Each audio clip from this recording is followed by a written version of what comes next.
This is a drive I did through Baltimore, Maryland, and I'm not sure how much I captured of the graffiti in this city, but it had more graffiti than anywhere else I've ever seen in America.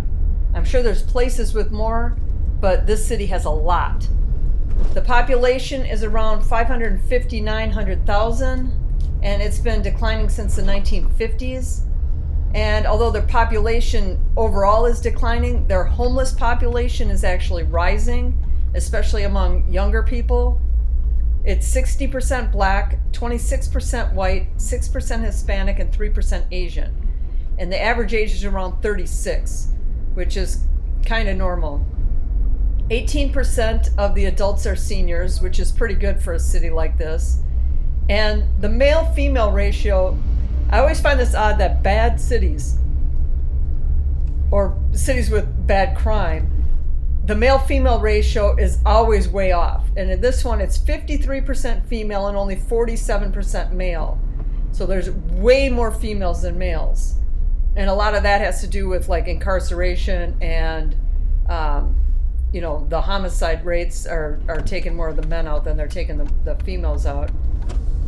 There's a 48% homeownership rate, which is actually pretty good for a city like this. Typically, a city with really high crime, the homeownership is down in like the 30s or 20s. So having nearly 50% of the people that live here owning their own home is actually really good. The cost of living there for housing is slightly better than the national average, so that's probably the reason. The average earnings are $50,000 a year, and there's a 19.6% poverty rate. So 1 in 5 people live below the poverty line, with black females being the group most likely to be in poverty. The marriage rate is 27.6%, which is a little on the low side, but sometimes some of these cities, when they're really bad like that, the marriage rate is like in the teens, the upper teens. And so 27.6 it's definitely not good. Basically 1 in 4 people that live there are married, but it's definitely not as bad as it is in a lot of other cities. 65% of the people that live there were born there, and it's showing a 4.3% non-citizens, but this number is probably from a year ago, and it's probably not including the influx of people we've had from outside our country. So 4.3, that is probably what was reported the last time they did a census, and not what it is in reality today.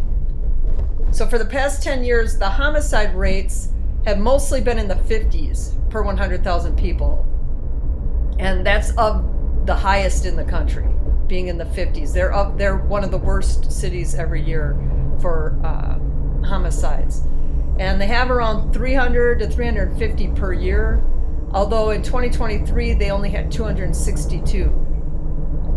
They typically average around 1 per day, though. In 2023 they didn't, but typically they average around 1 per day. And for some perspective on that, Chicago averages about 1.5 per day, and it's nearly 5 times larger. Their assault rates are around 900 per 100,000 people, with 5,000 to 6,000 assaults reported every year.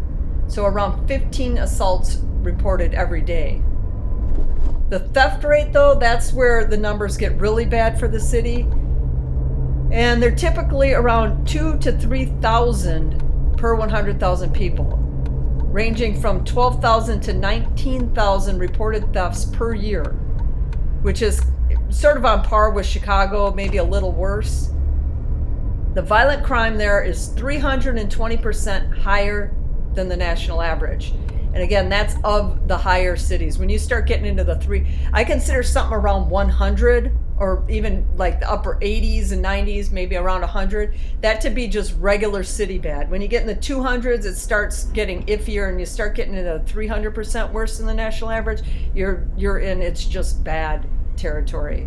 But their property crime, it's showing that property crime is only 68% worse than the national average.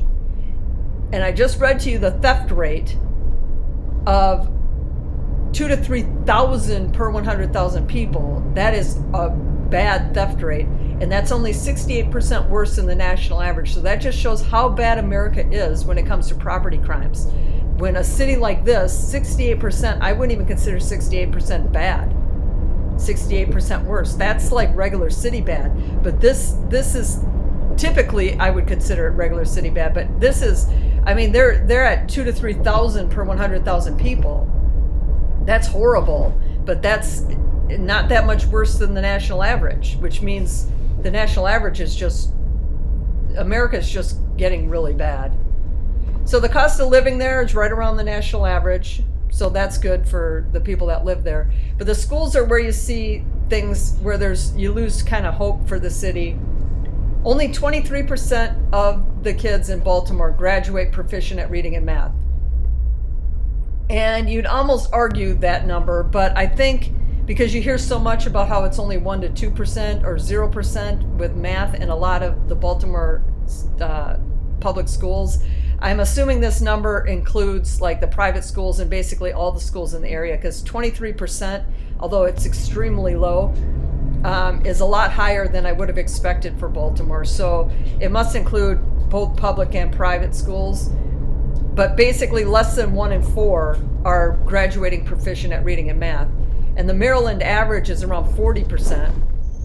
And the American average is 48%. So America's horrible. Maryland's even worse, and Baltimore's even worse than that as far as graduating kids that can read and do math at grade level, at a 12th grade level.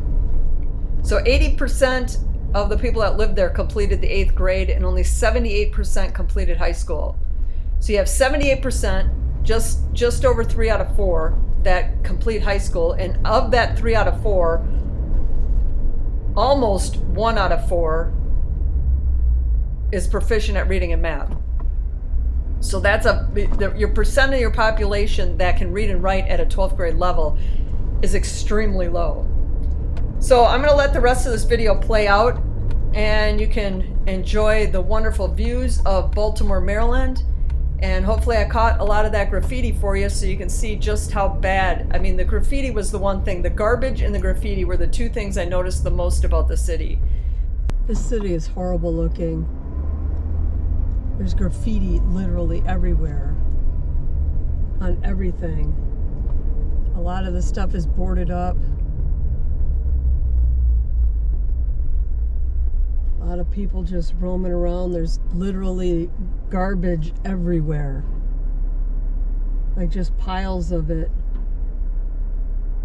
All up and down the street. I wasn't even going to come through here because I didn't even really want to see it. And then I thought, well, I'm over this way. I should drive through at least the downtown.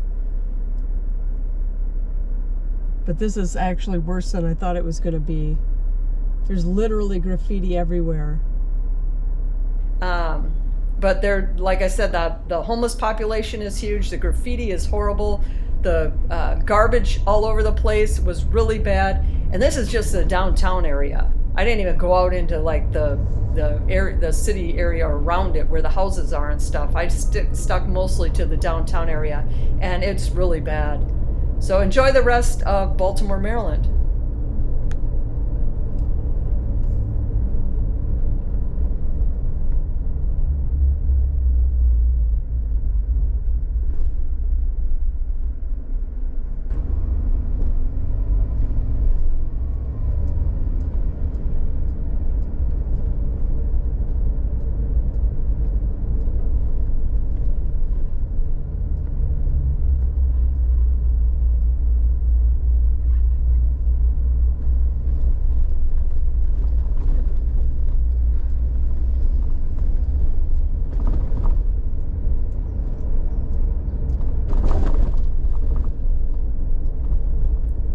More people walking around down here than there are cars driving on the street.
There's the Ravens Stadium, and we just passed where the Orioles play was just on the left, and this is the Ravens Stadium in front of us.